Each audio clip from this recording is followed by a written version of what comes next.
ആ അപ്പോൾ ഇന്ന് ഇവിടെ കൂടാം. പറ, എന്തൊക്കെയാ വിശേഷങ്ങൾ പറഞ്ഞിട്ടെ കേൾക്കട്ടെ. ശരിക്കും മോദി എന്ന് പറയുന്നത് വിദേശ രാജ്യങ്ങളിൽ ഒരു പരിഹാസ കഥാപാത്രമാണ്. എത്ര ട്രോളുകളൊക്കെയാ വരുന്നത്. അപ്പം ഇവിടെയുള്ള ആൾക്കാർ മാത്രം ചുമ്മാ അയ്യോ വിശ്വഗുരു അത് ഇതൊക്കെ പറഞ്ഞിങ്ങനെ. അതെ, അപ്പോൾ ശ്രീലക്ഷ്മി അറക്കലിന് അറിയില്ലാത്ത 1-2 കാര്യങ്ങൾ പറഞ്ഞു തരാം. വേൾഡിൽ ലോകരാജ്യങ്ങളിൽ 22-ൽ പുറത്ത് രാജ്യങ്ങളുടെ പരമോന്നത ബഹുമതി മോദിക്ക് ലഭിച്ചിട്ടുണ്ട്. അദ്ദേഹം പവർഫുൾ അല്ലാത്തതുകൊണ്ടാണോ കൊടുത്തത്, അതോ ആ പറയുന്ന 22-ൽ പുറത്തുള്ള രാജ്യങ്ങൾ മണ്ടന്മാരാണോ?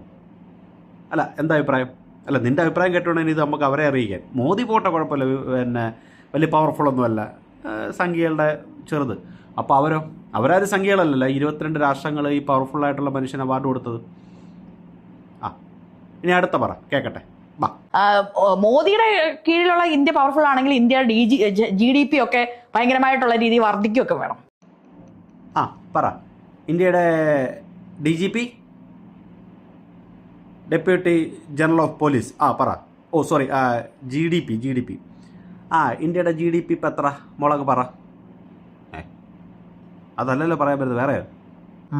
ഇവിടെ ഒന്നും ഇല്ലല്ലോ, ഇവിടെ തൊഴിലില്ലായ്മയല്ലേ. എന്തൊരു നിങ്ങൾ ഈ നീറ്റ് എല്ലാ പരീക്ഷയിലും ക്രമക്കേടാ. ഞാൻ നെറ്റ് എക്സാം എഴുതാൻ പോയി, നെറ്റ് എക്സാം ക്യാൻസൽ ചെയ്തു.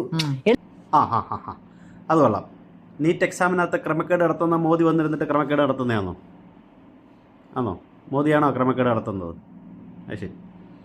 ഈ യൂട്യൂബ് ചാനലിലുള്ള എല്ലാ അണ്ണന്മാരും പറയുന്ന കാര്യങ്ങളെല്ലാം കറക്റ്റാണോ? എന്ത് വിവരമില്ല എന്ന് അംഗീകരിക്കട്ടെ, പക്ഷേ വിവരമില്ലായ്മ ഒരു ഭൂഷണമായിട്ട് കൊണ്ടു നടക്കുന്നത് ശരിയാണോ? അറക്കല്ലേ. ബാക്കി പറ. ഭയങ്കരമായിട്ട് തൊഴിലില്ലായ്മ, ഈ പെട്രോളിന്റെ വില എന്ന് പറഞ്ഞാൽ അത് ചുമ്മാ ഒരു കാര്യമില്ല, അത് നമ്മുടെ ജീവിതത്തെ താറുമാറാക്കുന്ന കാര്യമാണ്. പെട്രോളിന്റെ വിലയാണ് എല്ലാ കാര്യത്തെയും ഡിസൈഡ് ചെയ്യുന്ന കാര്യം തന്നെ. തക്കാളിയുടെ വില, നമ്മുടെ അടുക്കള, അതുപോലെ അങ്ങനെ എല്ലാ കാര്യം കറക്റ്റ് സ്ഥലത്ത് തന്നെ വന്ന്. പെട്രോളിൻ്റെ വില വർധനവ്, അത് ശരിയാണ്. പെട്രോളിൻ്റെ വില വർധനവ് ഉള്ളതുകൊണ്ട് നമുക്കൊരു പരിപാടിയും നടക്കുന്നില്ല, അതൊരു ശരിയാണ്. ഇപ്പം ഈ ഇറാൻ അമേരിക്ക യുദ്ധം നടന്ന സമയത്ത് നമ്മുടെ പെട്രോളിൻ്റെ വില എത്ര വർദ്ധിച്ചു എന്ന് നിനക്ക് അറിയാവോ? അറക്കലിനറിയാവോ? ഇല്ല. ഓക്കെ. നമ്മുടെ തൊട്ടടുത്ത രാജ്യം, നിങ്ങളുടെ ചങ്കിലൊക്കെ കൊണ്ടുനടക്കുന്ന ചൈനയിലെ പെട്രോളിൻ്റെ വില എത്രയാണെന്നറിയൂ? പോട്ടെ.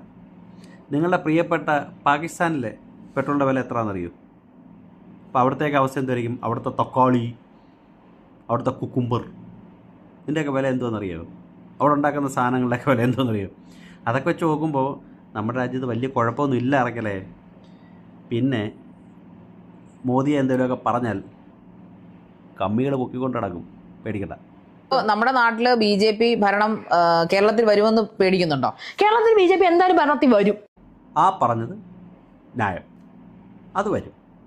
അപ്പം ശരി, വെറുതെ ഇരിക്കുന്ന സമയത്ത് എന്തെങ്കിലുമൊക്കെ ഒന്ന് വായിച്ച് പഠിക്കുകയും കൂടെ ഒക്കെ ചെയ്യണം കേട്ടോ. GDP ഉണ്ടല്ലോ, DGP അല്ല GDP, അത് എത്രയാണെന്നൊന്ന് എപ്പോഴെങ്കിലും ഒന്ന് പറയണേ. ഓക്കെ. അപ്പുറത്തിരിക്കുന്ന ചേച്ചിയെക്കുറിച്ചൊന്നും പറഞ്ഞില്ല എങ്കിലും പറയണം. ഇരിക്കുന്ന ഇരിപ്പ് കണ്ടു കഴിഞ്ഞാൽ ഹൈക്കോടതിയിലെ ജഡ്ജിയോ സുപ്രീം കോടതിയിലെ ജഡ്ജിയൊക്കെ ഇരിക്കുന്നുണ്ട്, എല്ലാം അറിയാവുന്ന ഒരാളാണ്. അപ്പോൾ എല്ലാം അറിയാവുന്ന ആൾക്കാരാണ്. അപ്പോൾ ഓക്കെ, ശാരികെ ബൈ.